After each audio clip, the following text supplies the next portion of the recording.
ত্রয়োদশ জাতীয় সংসদ নির্বাচন উপলক্ষে কালবেলার বিশেষ আয়োজন আসন বিশ্লেষণে আপনাদেরকে বরাবরের মতো স্বাগত জানাচ্ছি। আমি মুজাহিদুল ইসলাম।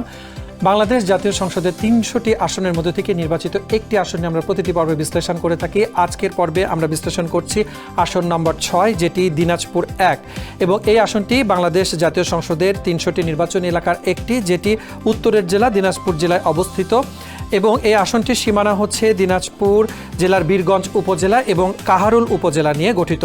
এই আসনটি বাংলাদেশের ইতিহাসের সাথে অনেক বেশি জড়িত এবং অনেক প্রাচীন একটি আসন, যেটি ১৯৭৩ সালে স্বাধীন বাংলাদেশে প্রথম নির্বাচনের সময় এই আসনটি গঠিত হয়েছিল। চলুন এক নজরে দেখে নেই যে এই আসনটিতে মোট ভোটার কতজন থাকছে এবং সেখানে পুরুষ ও নারীর পার্থক্য কতজন রয়েছে। মোট ভোটার ৪,১৭,১৩৩, পুরুষ ভোটার রয়েছেন ২,০৮,৯১৯, নারী ভোটার এখানে আছেন ২,০৮,২১২ জন। এই আসনটিতে অন্যান্য ভোটার রয়েছেন ২ জন, মোট প্রার্থী আছেন ৬ জন, স্বতন্ত্র প্রার্থী আছেন 0। আমরা এক নজরে দেখে নিতে চাই যে এখানে যেসব প্রার্থীরা যেসব প্রতীকে নির্বাচন করছেন, আলাদা আলাদা প্রার্থীর নাম এবং প্রতীকগুলো কী কী রয়েছে।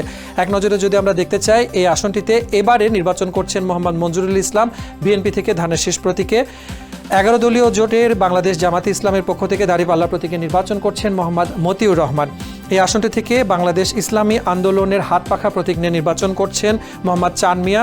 মোহাম্মদ রিজওয়ানুল ইসলাম নির্বাচন করছেন গণ অধিকার পরিষদ জিওপি থেকে ট্রাক প্রতীকে। রঘুনাথ চন্দ্র রায়, তিনি বাংলাদেশ জাকের পার্টি থেকে গোলাপ ফুল প্রতীকে নির্বাচন করছেন। শাহিরুল ইসলাম নির্বাচন করছেন জাতীয় পার্টি থেকে লাঙ্গল প্রতীকে। আমরা প্রার্থী এবং প্রতীকগুলো আপনাদেরকে দেখিয়ে দিলাম, এবং আমরা এবারে ত্রয়োদশ জাতীয় সংসদ নির্বাচনের পূর্বে যে নির্বাচনগুলো বাংলাদেশে অনুষ্ঠিত হয়েছিল, অর্থাৎ ১৯৯১ থেকে ২০২৪ পর্যন্ত, সেই ফলাফলগুলো এক নজরে দেখে নিতে চাই। ২০২৪ সালে এই আসনটি থেকে মোহাম্মদ জাকারিয়া, স্বতন্ত্র প্রার্থী যিনি ট্রাক প্রতীকে নির্বাচিত হয়েছিলেন, তার প্রাপ্ত ভোট ছিল ১,১৫,৫১৬। ২০১৮ সালে মনোরঞ্জনশীল গোপাল বাংলাদেশ আওয়ামী লীগ থেকে নৌকা প্রতীকে নির্বাচিত হয়েছিলেন এবং তার প্রাপ্ত ভোট ছিল ১,৯৮,৭৯২।